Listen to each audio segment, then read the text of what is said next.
Ladies and gentlemen, I hope you can hear me. I'd rather not use that microphone, but if you can't hear me, I'll have to use it. I'm delighted to be back with you. I was here in 2014, giving a talk on, it's gone, the book, Mayo's Lost Islands. Somebody stole it there at the back.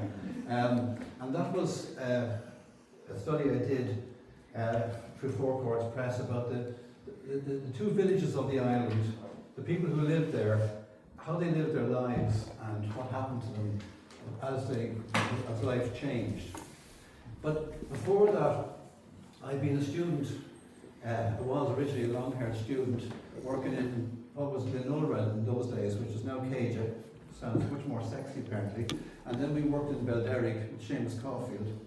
And we went out in, I think must be in the mid-70s to Inishkea for a day trip with Ted Sweeney. And it was such a different place now. Noel was saying, where was I from? I was actually born, which was in Parkinshill in County Kerry. We lived there for a year. Then I was reared for a long time up in Newcastle in County Down, where the family name comes from. And then moved to Dundrum, where I got married, and I live there now. And I still spend a lot of time in Mayo, and I have to support Mayo a lot of the time too. I'm calm. So that's a bit about where I'm coming from. But when I was out there on the islands, I thought no more about it till I was starting to do an MA in local history in Maynooth in the late 1990s with the late Ray Gillespie. And what happened is that I kept remembering all the field work, all the archaeology in the back of my mind where I'd seen on the island as we spent weeks there. And luckily enough, we were able to live out on the island on and off in houses that are now remain on the South Island or houses on the North Island. And all the information was there of the archaeology and the early history. So what I thought I'd do tonight is, as Noel says, I think, and David Burke has allowed me to say this to you, but the book Mayo's Wild Atlantic Islands is coming out in the autumn and is being published by Mayo Books, which is, I'm delighted that it's a local publisher is producing it as well. So that is part of the story, how to put all that together. And then what I decided is that let me tell you what I don't know, rather than tell you what I do know. I'll show you places that are what I would call places of interest. And on the South Island alone, where most people land, there's at least probably 15 places separate to the village that I think are of interest. But on the North Island, there's 25 or 30. And when people land on the island, on the South Island, where it's got a harbour, which is handy, they tend to walk just up onto the nearest low hill where there was a broken cross slab. Some of you will remember that site. And they sit there and they look around the island and they don't realise quite how much is there to be found.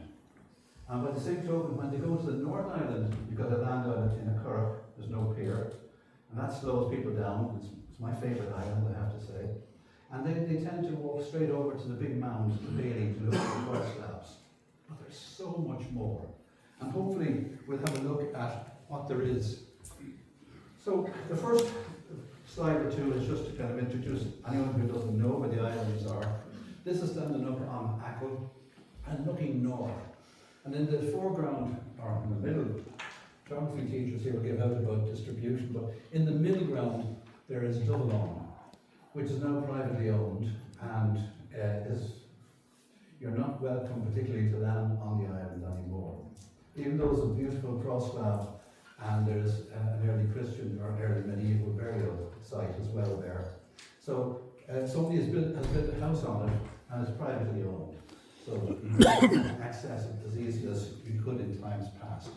But in the background, there's what looks like a long island. There's two islands, Inishkea South and Inishkea North. And there what we'll be looking at this evening and see what we can find out. From above, there's two areas. There's the west coast, which is the high energy coast. If you look at all the bare rock all along the left-hand side as you look at it. And then also look at all the inlets, all these little fault lines that were running through the rock. The rock itself, for geography students, is old metamorphic rock, hard, breaks down really slowly, resistant to weathering. But the intrusions that you see all along are where the sea gets into these lines of weakness. So we have a western seaboard that is battered by the Atlantic. The eastern side is where the build-up of the beaches from a totally different wave pattern, and you see all the white sand, glorious white sand along the eastern side. But occasionally the weather comes from the east, as we'll see later on, and it causes some problems. The gap between the two islands may not be that old. It might be about 1,000 years, because there are references to the one island in Gaelic, just one island. And the gap in the north that you see there, that formed in 1920. So since I started looking at these islands 20, 30 years ago, apparently about 4 to 5 millimeters of increase in the sea level in that time.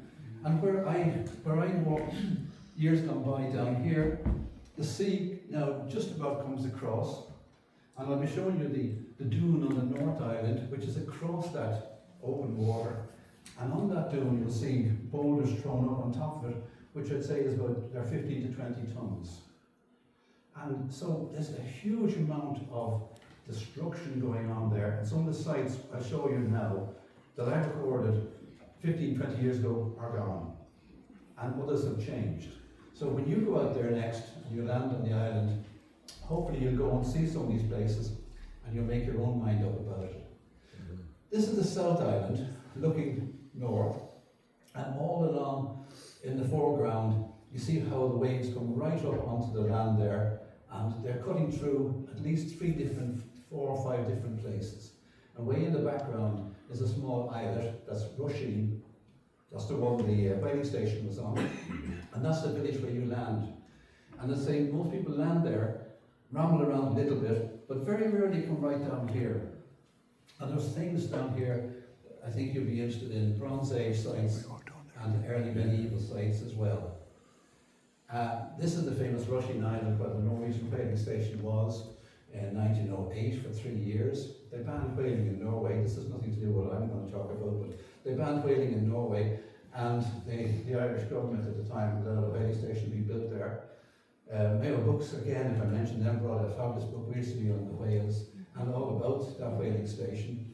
But from our point of view, on the top of the map there, which is now, the sea has come in and separated. There's a little channel you can see, like a causeway running out to it. Just near there, there's something we'll be looking at, a midden with Bronze Age material coming out. The harbour's in the background, and just above it is a mound with that broken cross on it. And when I went out there first in the 70s, that cross was standing perfectly upright. But the island had been abandoned, and rabbits were running riot. I remember reading in the local paper, one of the papers said that vandalism had broken the cross. I'm afraid it wasn't, it was the rabbits that broke the cross. The rabbits had dug in everywhere on the island, and those crosses are so fragile the way they're standing that that one fell soon after we visited it and broke. So I'm afraid, but you can blame the Normans who brought in the rabbits, or blame the islanders who brought in the rabbits, but it's not vandals. It's actually, we'll see later on about that. And that is where you come ashore onto the village itself. And the houses run away in the distance, and down on the right is a school way out of the picture. And here on the mound, as you come up, stones set on their side, on slabs, uprights like this.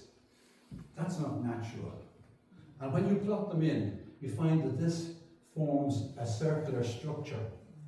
And coming out of that structure are bones, both human and animal. And the islanders told me they used to find these bones belonging to very big people and push them back into it. And on the 1838 Ordnance Survey map, it's marked as a church. Now, I don't know whether it was a church or not, but I'll show you a little bit about it in a few minutes. Does the cross belong to it? If so, why would you have the cross standing up on top of it. It'll be down further low. And I think maybe the cross was placed there as to make it the site a little bit more respectable. But since people have been going out there and building houses, and there's nothing wrong with that, some of them were starting to dig in and make barbecue pits into the mound. I hope that's not me. So the barbecue pits are going into the mound. People are going out there. When I was out there one year, there was a stag party on one island and a hen party on the other. Okay. When I went out there first, I'm getting old and cranky, very cranky, but when I went out there first, there was maybe 30 or 40 quernstones lying around. There's about 4 or 5 now. So attrition and picking up something, as I'll talk to you in a few minutes, can be very destructive. So can archaeology. An excavation in archaeology destroys something as well as finds things. So what I'm hoping is that when you go there, if you find things, if you find these sites and you look at them and make your own mind up, that's one thing. But things that you find, like sherds of pottery, which you can find there, and other things should be left where they are unless they can be sent to the museum. Because if you gather them up into your private collection, or put them in your back garden as a decoration, you're depriving everybody else in this room of what they are, what they mean. And anything I have ever found there has been, 99% of it has been given to the museum. So any of you can find these things in the National Museum. They belong to you and I, but at least they are kept safe there. So the warning is, when you go to these sites, please have a look at them. And that's the broken cross slab. Now, some thoughtful person chalked in some of the decoration. Not a great idea, but look how narrow the point is. And this is one of the sites which I think was probably a church site. There's mints, there's bones coming out, there's shells coming out, and the cross, which was broken, the county council made a concrete bed and put some of it on there. And I was helping them gather up some of the stuff, the decoration, but there's part of it missing. So it's changing. Now, people have noticed that slab was in danger 100 years ago, but nothing happened. They didn't move it, they didn't do anything with it. And if you do take it away, as I'll show you in a few minutes and put it in the museum in Dublin, how many of you know that those slabs are there and you can go and see them? See, that's the trouble, is moving things, not the best idea. That's what it was like originally, the cross slab standing on the mound. Beautiful. And you see, I suppose you call it a Latin cross, expanded terminals, beautiful decoration spirals down below here, and this was a reconstruction of what it might look like now with the broken bits. So things are happening to some of these sites that we're going to look at in the next short while. And I know that I have less than an hour, so I'll try not to wander too far. When you land on the South Island, let's all be tourists. You land on the South Island and you decide to walk along the shore, past the school, up to the gap between the two islands. And there in the distance is the North Island. We'll be talking about that in a few minutes. But here on the foreshore, when I went out first, we started noticing stones in a pattern here, a circle of stones, and planned them in, and they turned out to be about 11 meters wide. So it is a hut foundation, 11 meters wide. And then what had happened is cattle on the island had wandered around here, and a hard surface had been exposed by the wind. As you can see, it changes all the time. And all of this pottery started coming out of that hut site. And that's what it is when you look at it another day. There's a circle of stones going around there. So there's a big hut there. But that's some of the pottery I found lying on the surface. Just a small amount of it. Beautiful Bronze Age, early Bronze Age pottery. And you can see the decoration on some of them there. Some of the pieces are joined together. There's rims. There's all these sherds of pottery tell us that site is dated to about 2000 BC. So a Bronze Age group of people were in that house. And what made me think too is that you're out in Buccleuch 250 years of the modern village. Think of the book you could have written about the Bronze Age world. Keep that in the back of your mind. All the questions you ask about that modern community. Same with these. Who made the pottery? What did they use it for? How did it get broken? What happened to the people? What language did they speak? What religion did they believe in? What did they dress in? What did they eat? Where did they go when they left the island? You know, it's fantastic, isn't it? When you just take something as simple as that, and you can see the fingerprints on some of them, of the potterers who made them. So there's about 50 to 60 sherds came up over the last 25 years from that site alone. And they're all in the museum in Dublin, and that's what your Bronze Age pottery looks like. So, near it is this standing stone. Well, the French woman, Mademoiselle Henri, she's the only one to excavate on the island. She excavated in the late 1930s, 40s, and she produced some very good work on the cross slabs. Now, she herself was an art historian, and she had 3 workmen working with her, digging. Whereas nowadays, if you see a modern dig, there's dozens of people standing around with LiDAR and all sorts of pieces of equipment, getting the sections right and recording the finds, etc. She had to do everything by herself. But we'll come back to her in a minute. This, she decided, and I think she's right, maybe a Bronze Age standing stone. But one day you're looking at it, and you see that, and next thing the tide, the wind changes everything, and there's your standing stone still there, standing. But look, there's a series of slabs on their side, forming a half circle and a bit of a passageway leading in here. So there's something there. It's not a stone circle, I don't think, but there is a structure there that we thought was a Bronze Age standing stone. It may be, but it may be part of some other memorial of some other creature behind. We don't know. The wall behind you is 1908. That's the Congested Districts Board, and it's a fabulous piece of work, but it's not what we're looking at today. There's your standing stone, and I think it's up rather high on a bank for something to be 4,000 years old. And you can see some of the stones that have been revealed by that particular stone, making a pattern of some kind of a structure. And there is a school in the background, which is a good site for you. When you walk down the village, come down this end and look there. Walk carefully, because lying in the sand you will find sherds of pottery if you're not careful. Just further along, if we go back to this one here, let's see, this one here, that site, as I said, is probably a church site. It could be. And from there, leading up is a trackway, leads up to the CDB wall. And when you go through the CDB wall, you come across this beautiful little structure, which was a seaweed burning kiln, beautifully made. And the locals used to gather up the seaweed, a layer of turf, a layer of seaweed, a layer of turf.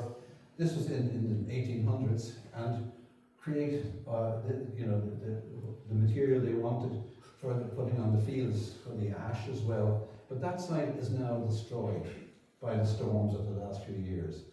It's a modern one, but right beside it is this one, St. Dervinus Holy Well. It's no longer flowing, it's dry, but then again, the land above it, all the sites have been filled in, all the ditches have been filled in. But it's a beautiful structure, almost like a beehive hut. It's long, it's overarching stones, and then a lintel across the top. And I was there years gone by, those lintels were lying down, and somebody has reconstructed them. So when you see something like this and it looks like that, it's unlikely to have been the way it was originally. But that is the site of the Holy Well, only one I could find. But look at the quartz. As you know, from what you do know, the quartz was once a liquid material coming up from deep within the earth, and it brought with it all sorts of minerals. Like that's how you find gold and lead and things like that on the quartz seams. But it's also what's used in a lot of graveyards.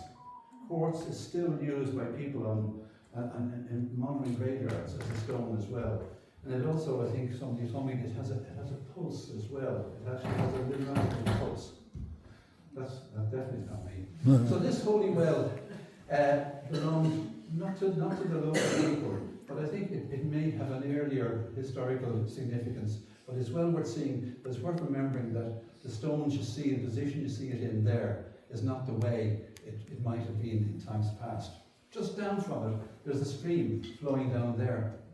And this is down near the shore.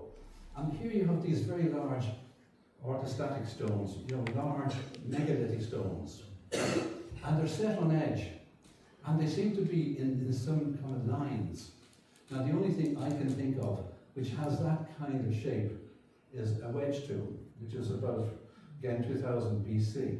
Now, is it a wedge tomb? I don't know, because the stream is called Strathonavillin, the stream of the mill. And it's marked by the Ordnance Surveyor on the map of 1838 as a forge. So you take your choice, but there is a structure there down from the Holy Well, and you can see the stones on edge. It could be a wedge tomb, it could be a mill, it could be a forge, but it certainly is not used by the modern community. So it's an ancient site. Hopefully you'll get to see it. As you move along the gap in the hills there, the village is on the far side, and this is the road that leads from there across several storm beaches, huge storm beaches. And where it runs out on the south of the island, there is several middens in the side of on the banks. And I spent 1 week out there walking along the shoreline. You don't get a chance to do that when you're going on a day trip. And on the shore, we found more Bronze Age pottery and 2 possible hut circles beside it. And then further along, on the path, is this little object. To me it looks like maybe a beehive hut or 2 that's collapsed. I don't know. It's called Laxwira, Flags of Mary. Somebody said, was it a station? I don't know. I don't have a reference to a station at all. But to me it looks like something has collapsed there, beside the track. Again, I'm telling you all these things that hopefully you might come up with ideas of what they are. So that could be to me, 2 conjoined beehive huts that have collapsed. The area around it is very unattractive because that's where all the turf was cut away by the modern community. And you have places like Ardnamona and other names that show that there was turf there in times gone by. And when the turf ran out, the islanders had to go to Acker or to North Balmullet for their fuel. But this area would have been another land where people lived. And in the background, you see the hills, the cliffs of part of the coastline. And here's where the wall, the track runs out at the south of the island. And there's this large circular structure, and in it are 6 what look like beehive huts. Right, I'm sorry to interrupt, but Yeah. I just turned that off. Yeah, and this, you think it's not Look, right on the screen, Fiona, it might be that one. it might be this. You think I need it? No. At the end of the South Island, you have this mound with 6 hut circles into the side of it. So that's something, I don't know what it is. Was it to do with burning seaweed? If not, if so, why didn't they use the usual seaweed burners? And on that hillside behind you there's a hut site, there's the foundations of a 2-roomed house in the wall there. And further down to the left, there are more midden sites coming out in the side of the cliff. So there's maybe 12 sites separate from the village on the South Island that are definitely, some of them are definitely 4,000-year-old Bronze Age hut sites. Some of them are early Christian medieval with the cross, and others then, I don't know. Is that a tomb? Is that a wedge tomb? I mean, the Bronze Age people buried their dead in wedge tombs, but they also in secret burials. I'll be showing you one of those in a few minutes. So there's a lot to see on the South Island. So that's the easy one to land on. But now you've been adventurous and you've all gone out in the Curragh as well, and you've landed on the North Island. And the North Island is a very different place. First of all, it is that beautiful macher, that protected landscape. You get that in the west coast of Scotland and in parts of Ireland, where you're out there in the summer and the clover and the smells, and it's just something different. But it's very light sandy soil, and as you see here, we're at the tip of the North Island, and there's a separation right across there. And that happened in 1920, because I was talking to some of the older men, even older than me, years gone by, and they said used to walk across to this part of the island where there was a big mound and it was swept away in a storm. So we're looking back towards the modern village here at this stage. And the first thing you see when you arrive on the North Island from the South Island is a structure like this coming out of the sands. It's buried, and there's this shape of a building. And there's a doorway there, and there's also a doorway out there. And behind it, there's a modern sheepfold. That's, shall we call it, the 1800s. This could be any date, but it's eroding out. It's hard to get to because you have to walk across some rough beaches. But it's a hut site. You need to excavate it, and you can't without a license. You can't metal detect in these places, and you can't dig on them without permission. So that is a possible hut site. Just down from it, just near the village, you've got there's about 12 to 15 middens on the island. And no one has done a serious study of the island middens. The rubbish dumps, fair enough, but they tell you what type of shellfish were around. There's oyster shells, there's limpet shells, kinds of periwinkles. Oysters need a flat sea area, they don't survive on a rocky shore. So the sea has changed. And I can just say to you that when I started studying, if you look at the islands, you've got Eagle Island, Inishkea, Eagle Island, Inishkea North and South, Double and Double Bay. All of those islands, at the end of the last ice age, would probably have been dry land. During the last ice age, so we call it 10,000 years ago, ice would be what, 3/4 of a mile thick around here, locked up, and all the water locked up in it.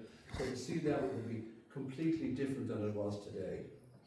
The ice melts and you get inundation, and you get raised beaches higher up than you have them today as the water level rises.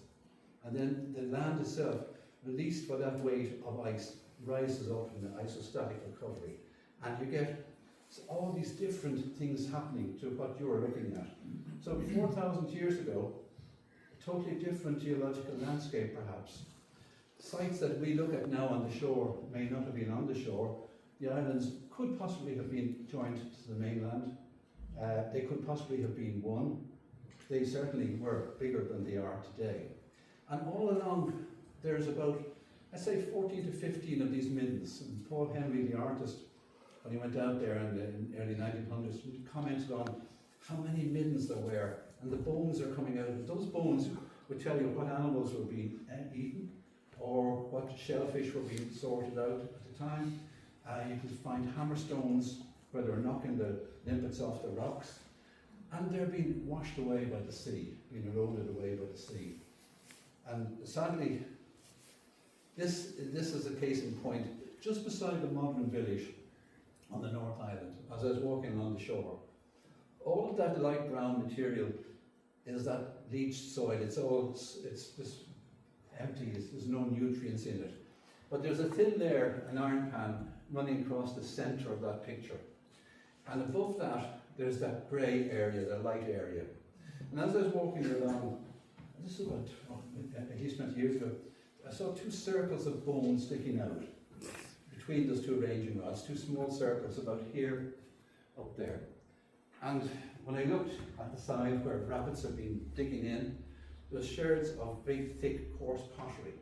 And I could see that those two things were actually bones of a human being, legs of a human being, the bones going in that way. And I took all the photographs, I did all the drawings of it, and I sent it all the information into the museum.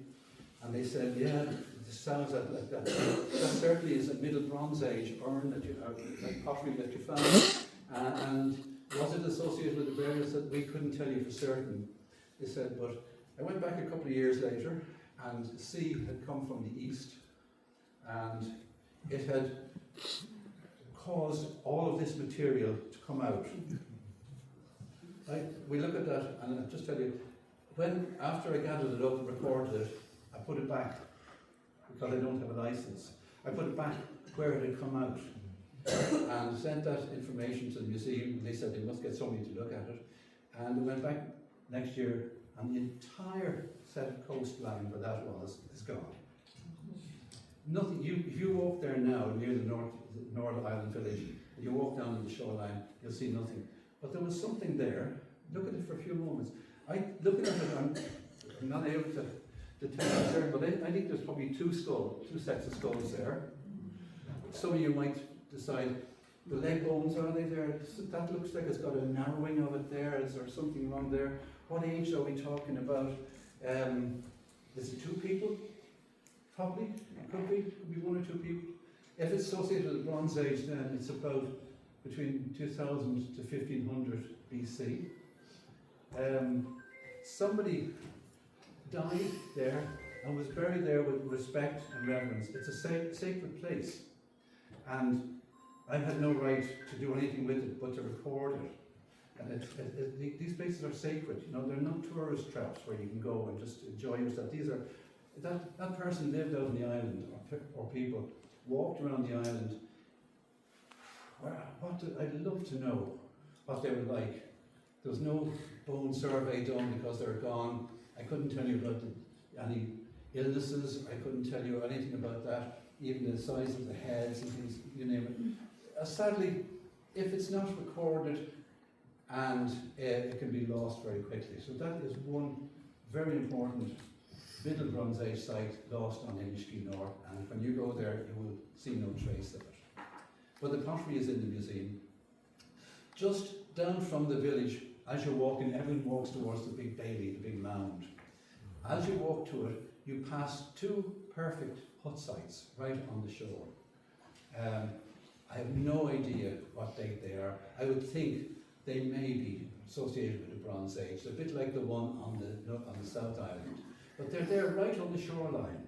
So as you're walking towards the bailey, go on the shore and look at these two hut sites and see for yourself what you think they are. There's no datable finds. Just beyond them, on the right, is the church site. It's called the graveyard. Now, it's marked on the Ordnance Survey map as a graveyard, and the Ordnance Surveyors in 1838 said there's a church there and a cross slab. There's no cross slab there, there's no sign of a church site there. There's the graves of the modern islanders with their quartz stones there. And there was one of the headstones was an oar with RIP written on it, because what they used to do is when somebody died on the other island, they would roll them over feet first to the North Island, bury them in the sand there. No priests were involved. The priest might bless the sand and they'd throw that in there. But one of the islander families had written RIP on the oar, and I had a lovely photograph of that, and I was talking to a group like this out in Belmullet, and one of the women said, "Oh, that's our family." Yeah, but it was stolen. It's gone. I can't understand why somebody would take something with RIP written on it from a graveyard, but that, unfortunately, that can happen if people aren't custodians of your own area. And you, as a group of people who are interested, should also make sure that any development goes on, anything happens to these places, that you know that those sacred things are respected. So that's the graveyard where all the islanders are buried, and this is being eroded by the sea. And that's no problem with that, because I think that's nature taking on. But between that graveyard, and that's the village in the background, you won't even notice this, but there's a circular earthen structure. Look at it there, you see it there, you see it in low light, evening and morning. You'll never see it walking across, going to visit the bailey. And what is it? Earthen circular, what we call a ring fort, I suppose, but it's not. There's a big opening here, and that opening is a causeway almost out, and there's a platform behind it there. Low, but again, I haven't a clue what it could be until there's something found there, or somebody comes and does a better survey. please let me know if you find out what that is. This unfortunately is on its side, and that's, I'll come back to it. There was, I'll go back to it, we'll turn our head sideways. There is a beautiful cross slab between the graveyard and the Bailey Moor in the middle of an enclosed, an earthen bank area. And Mademoiselle Henri in the 1930s and 40s excavated that enclosure, and she found another cross slab, and it was almost buried in these ashes. The whole area was badly burnt, and she decided that it was in danger, and she organised that one and that one were taken to the museum in Dublin, and that's where they are. Have you ever seen them in the museum? Has anyone ever seen them in? Where in the museum? In the main, you know where let's say that the cross Kong is, the Ardagh chalice, all that display area. Against one wall are these two stunning cross slabs. She had them removed in the 1930s to keep them safe. The islanders weren't happy, ex-islanders had gone by then, but they were very unhappy with it. And they have no significance in one way, they're out of position. But look how beautiful they're done. Again, the Latin cross, look at the curving at the top, the spirals, the decoration. And I can be shown to people, they've never seen them. So, I don't know what you might think, but go to the museum and they're dimly lit in the corner. And look at that other one beside it. There's a third one, and it's found in the basement of the museum as well, a smaller cross slab. They were all removed from different places on the island, and they're out of context. So, if you want to talk about early medieval Ireland, or Inishkea, and you went up to the island, you would only be looking at a quarter of the picture. This is the Bailey Moor that we all go to see, and it's a huge sand dune, and the entire south face here is cladded with stones. Amazing. All stones put there by man. On the left-hand side, the windward side, there's a huge deflation hollow. The wind has got in and has opened up a big opening I'll show you in a few minutes. And on top of it, there's about 4 to 5 hut sites as well. And there's some broken cross slabs up there. Some of them have been put up there in more recent times. And then over the top of that, and down on the far side, there's 2 or 3 beautiful stone-built huts that Mademoiselle Henri excavated. To the right of it is a small mound, Bailey Bioch, and on the corner on the picture there is the graveyard, the modern graveyard. And between that Bailey Bioch and the graveyard were 2 beautiful cross slabs, one still standing, in an area that is destroyed by burning. Now, the early Christian, early medieval destruction, burning, does anyone have any idea what you think might cause that? Vikings. Huh? Vikings? Give that woman a prize. I think it's Vikings. I think it's, there's enough evidence around here to suggest, as I'll talk to you in a few minutes, that the Vikings were quite influential on the island. Even the name, the Bailey Deutsche, the burnt mound. You know, there's the burning there, there's the cross slabs, but there's better. When we look at, we're standing on top of the Bailey now, and we're looking at the graveyard way in the distance, where there may have been a church and a slab, and there's that slab that's sideways, standing up, and there's another beautiful one beside it that's now in the museum. And that area was destroyed. And on top of the Bailey, there's these circular foundations. You see the hut circles here and there, and there's mounds. And they're fairly poorly built, but there's something up there. And the fact that the mound was cladded, they were trying to protect the mound. So the mound itself is a monument. It is now, by the way, since 1930s, a national monument. It's the only national monument on the island. But it is there as a national monument. And just down, there's the deflation hollow. That's what the wind is doing. And you can see there's only a thin layer at the top, and the sand then, and everything has fallen down. And I found some small shards of pottery, again, very fine stuff, called souterrain ware, which suggests that there was occupation on the very top. But that's nature. And unfortunately, everyone, when they go to the island, go to the Bailey, clamber up the side of it. And as we do it, as you and I do it, same as the cattle are doing. We are causing problems, and it's a pity that the National Monument isn't organised in such a way that you can still get to it, but all necessarily go straight across and straight up it. So that's early medieval material in a very thin layer at the top. But just down below it are these hut sites that Mme. Saint-Henri excavated in the 30s and 40s. And she had 3 workmen with her, just 3 local men, no archaeologists. But she was an art historian, very, very famous art historian at UCD. And she was an amazing woman the way she got around all these islands and places like in Glendalough as well. She got around so many places that you can't be critical of her.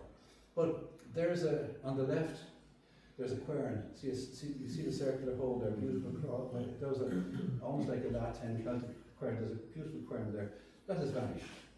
Now, I don't know whether somebody has hidden it. Somebody told me that they thought somebody may have hidden it to keep it safe. But down below here, that slab, that was used dividing that room in 2.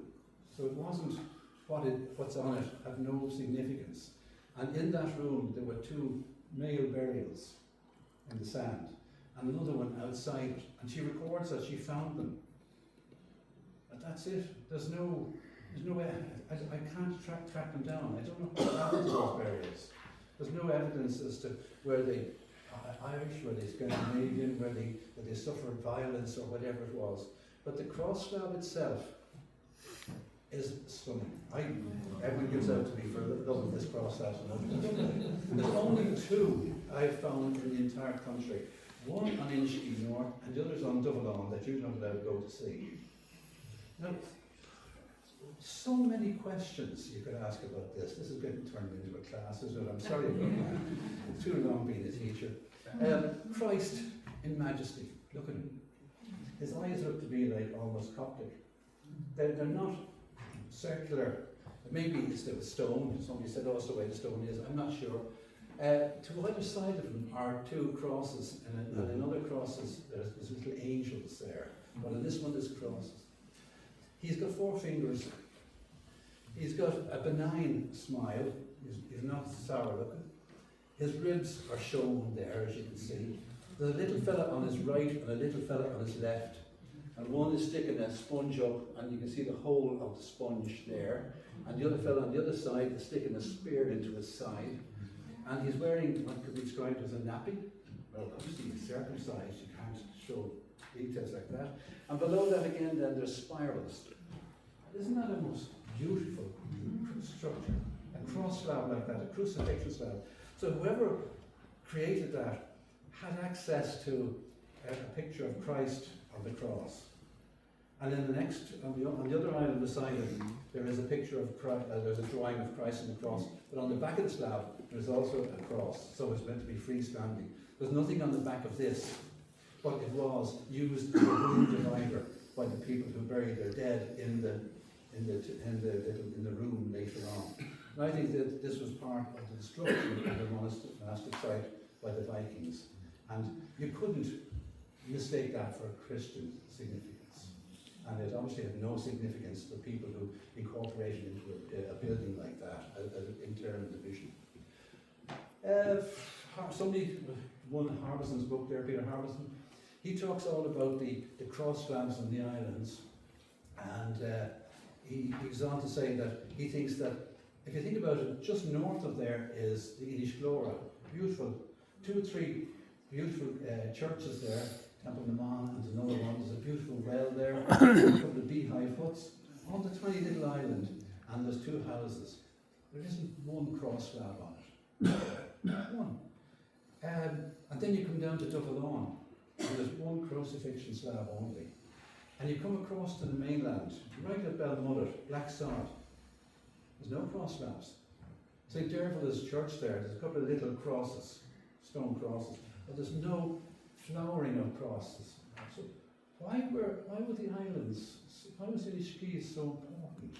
Why were so many cross slabs and crucifixion scenes and other things on that island? He thinks it's because everyone travelled down the coast by boat, it was a pilgrimage route. Yeah, but why not Inishkea? There's a well there, beautiful water. Why not Inishkea, you know, all the other islands there? Why just pick one? I don't know. But the nearest Ramsar Henri could find for these beautiful slabs was down around Cork and Kerry, especially around the Dingle Peninsula and that area. Is it something to do with marine, sea-going, monastic? I don't know. But when you go out there, have a look at that crucifixion slab. No, it's not in its original position. It represents something that meant nothing to the people who moved it. But why did the people out there in the 7th, 6th, 7th, 8th, 9th, 10th, whatever you like century, why did they create it? Was it for lay people to see it? Was it for themselves, as veneration? It's very interesting, isn't it? It's a lovely piece. And as I said, I can't find any other piece like it in Ireland. And it's sitting out there, and I'd be afraid that it might be moved into the museum, and we don't know what's going to happen to them. That's another one on its side again. This is, it's just a part, it's on the very top of the bailey. And there's a little small one set into the ground near there. And sometimes they were used as termen. They were to mark the sacred space around the religious site. And remember, when you got inside the sacred space, you were granted usually 40 days and 40 nights of sanctity.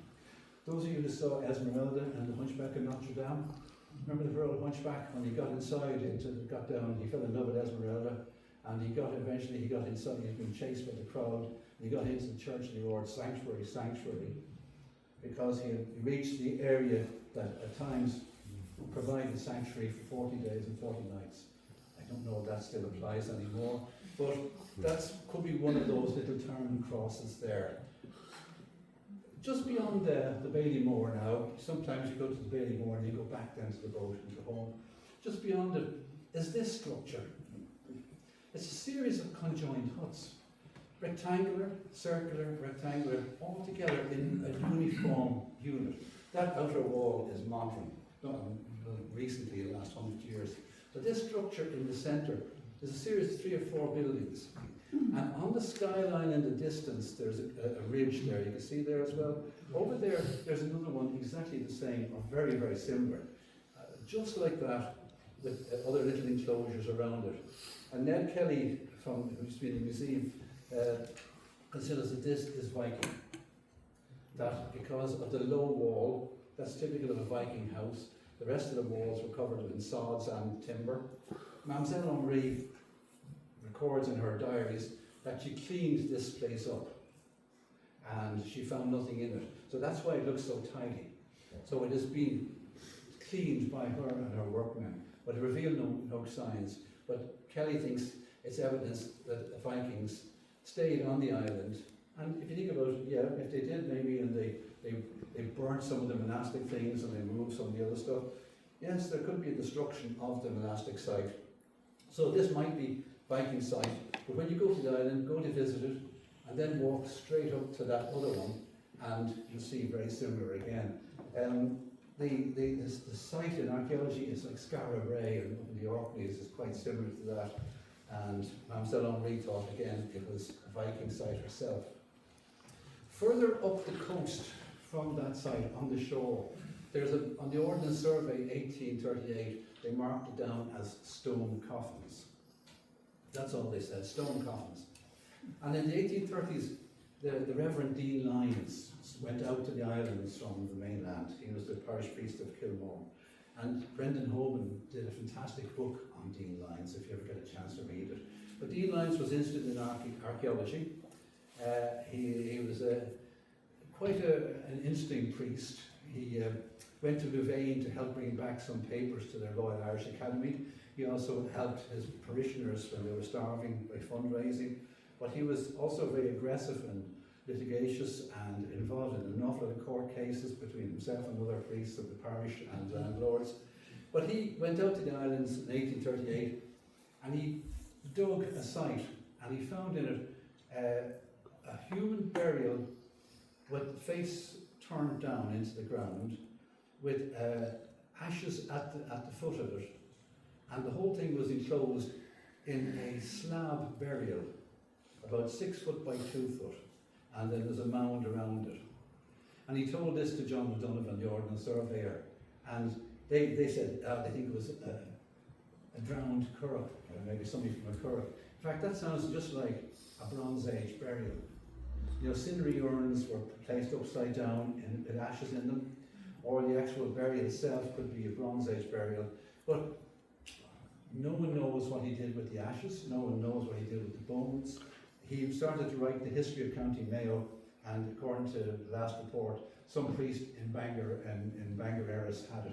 This is 150 years ago, so I'm afraid it's well gone. But he dug this burial out, and he thought, as I said, something was going on here. And when I came along the shore, this mound, as it's been eroded by the sea, coming out of it was 3 or 4 beautiful Bronze Age sherds of pottery again. So this to me looks like an interesting Bronze Age area of all sorts of strange structures. There's mounds and things. So walk along the shore yourselves and explore it. You'll see hut circles, you'll see these small earthen coffin-shaped things as well. It could be where the Bronze Age people lived. There's this field wall running away from it, beautiful field wall, buried sometimes in the sand. Is it medieval? Is it Bronze Age? It's a wall, it's hard to understand. But just beyond it, there's the wall, and in the background is this Bronze Age burial area. There's these 2 outliers with a stone between them, and they point straight towards a gateway in the wall, which in turn, if you want to really go a step further, points straight towards Corsleeve there in the Neffen Begs, which is a cairn on top of it. Is it any relation to that? I don't know. Why would you have 2 standing stones like that, or 2 uprights like that? Are they scratching posts for animals? I don't know. But these are some of the area along the coast that people tend not to go to. And just where the sea has crossed in winter, there's these field walls in the sand, and behind them in the distance there's turf, and on top of the turf there's sand, and on top of the sand there's stones. So these are intertidal field systems in that gap between the North Island and the north of the North Island. Worth having a look at yourselves. There's at least 3 or 4 runs of those. A date, I don't know. Just on from them, and I'm mindful of time, and there's a few minutes left. Just on from them, there's another structure. This is a 2-room structure with sills across the base and the back, and upright standing stones, and beautifully, when recorded, to me, it looks like some kind of megalithic tomb. And when I went out there last year with some friends, it's destroyed completely. The sea is destroyed. Just the storms have come in over and wrecked it. So it's important that you'll see these things and record them if you're going to visit them. If you go out across the dune, across that dock, you get onto what's called the dune. And the dune has evidence of, see there's a wall there like that. And when you look at it, when you get across there now, you can't walk across anymore. I could, but it's now too dangerous. You've got to go across by boat. So there's this evidence of a structure out on the dune, hence I suppose the name. And this probably is a promontory fort, which is generally described to late Bronze Age or early Iron Age. But look at that. There's the dune in the background. That's the wall bit across there. But this gives you an idea. One of the stone slabs thrown up on the dune in the last couple of 100 years. I reckon that's about 20, 30 tons. And it's about 80 to 90 feet up on the dune. I wouldn't like to be there in an Atlantic storm like that. Now, Renard Cox, a lady, has done some work on these storms, and she talks about the ability of the sea to move huge boulders, she calls them clasts, and the sea can move vast boulders because it takes the weight. But that one there, the ones in the background, they'll be 5 or 10 tons, and they're all now on top of the Bronze Age dune. So between the time that was occupied, shall we say 2000 BC and today, those boulders have come in on top. This is the gap between the 2 islands, the island there, that's the dock, and that sandy beach is where you have the stones. And in the background is where you have the Bronze Age material. And all to your right here is the modern agricultural CDP wall. But I think that is just really impressive. I'm just bewildered when you see something like that. I mean, how did that happen? Geographers among you in the back row and retired geographers in the middle row here will be able to explain the tsunamis possibility. She talks about tsunami. Also that, you know, these waves could come in from landslips under the sea in the Porcupine Bank and things like that. We know there's, say, the pathway between England and Denmark was destroyed by waves. We know that those tidal waves came up the Severn Estuary in the 1700s and 1600s. You know, there are things that are not seen that happen. And there's an example to me of just how much damage takes place on these islands. Just further on from them, on what is now the edge of is another series of stones set on edge. And I can see 1, 2, 3 lines of stones at least, narrow at the back, wider at the front, lower at the back and higher at the front, which in years gone by in archaeology terms was a wedge tomb. And it was a wedge tomb, again, 2000 BC, burial mound, sacred space, people living there, people died there, cared enough about somebody to bury them in that type. Face orientation, very important, east-west or whatever it is, sunrise, setting sun. A life in ruins, you could describe as something like that. Now, it could not, it might be something else, it could be a hut, but I think it could be a Bronze Age burial mound on the dock across the North Island. And then as you're coming back from the dune along the Atlantic shoreline, there's all these hut circles and cairns of stones, and no way of knowing the dates of them, but there's something going on there, and no one goes over there. And then we have this 11th century church. Now it's St. Columkill's church. Well, Columkill is a name given by people to the ordnance surveyors, and so I don't know if Columkill ever got this far. But this little church, tiny little church, beautiful stonework on one side of it. And this is the pathway built by the ordnance, by the Congested District Board to get to the fields, for the people to get to their fields. So that church was to one side. It seems to be 11th century, simple. It has been extended to one side. If it's a church, then that suggests there's priests. If there's priests, that suggests there's was there a congregation? There's nothing there now. There's nothing in the fields. It's all been dug away. Potatoes. A bell was found in it by a Lavelle. Somebody mentioned Lavelle's there earlier on. And Lavelle dug in the church. He was one of the local farmers and found a bell. The bell has vanished. We don't know what it was like. So if it is 11th century, then it's another set of settlement on the island as well that we know nothing about, at least I know nothing about. And that is the view through the doorway of the church, looking out, taken by Amelia Stein, who's a brilliant photographer. She's done some work out there on the islands, and she has allowed me to use some of her photographs. And look at how beautifully you build single stone on one side, and you can look through out into the distance. And a good friend of mine, Tim O'Neill, has taken that, and he's used that as the cover of the next book, The Wild Atlantic Islands. And that's it.